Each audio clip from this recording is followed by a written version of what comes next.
Астыртын айлалар айқасы, әлеуметтік желі қарқынды дамығалы экстремистік ағымдар да соғыстың тактикасын өзгертті. Қарусыз ақ уытты уағыздың күшімен қырып барады. Дамып атқан, өркендеп атқан елді құрту үшін, ол елдің тұрақтылығынан нұқсан келтіру үшін неосәләфиттік көзқарастағы идеологтардың айла тәсірлерін жиі бақылап отырамыз. Мұны зайырлы мемлекет, бұл тағут мемлекеті, күфір мемлекеті, Дарул Ислам дейді, ислам мемлекетіне қоныс аудару керек.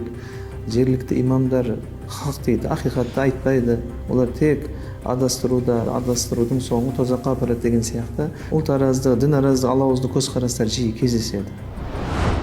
Содик Самарканди, Абу Салох, Абдуллах Зуфар халықаралық террористік топтардың көсемдері. Олардың қаруы тілі, үгіт насихат арқылы адам жинайды. Тұзаққа түскендерін таяу шығыстағы отқа тастайды. Өзбекстан Республикасының ішкі істер министрлігі халықаралық іздеу жариялады. Біздің елде де олардың материалын тыңдап, сақтап, көбейтуге тыйым салынды.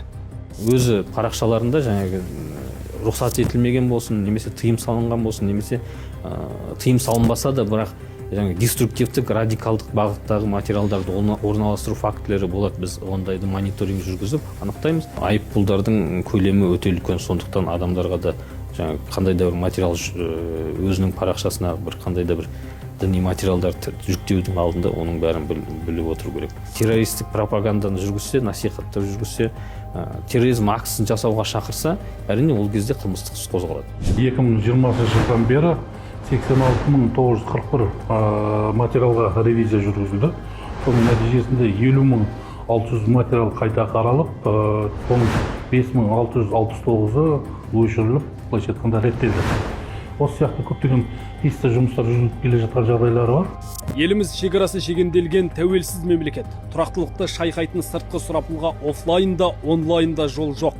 Ескертеміз, зұлымдықты насихаттап, ел қауіпсіздігіне нұқсан келтіретін материал таратқандарға заң қатал.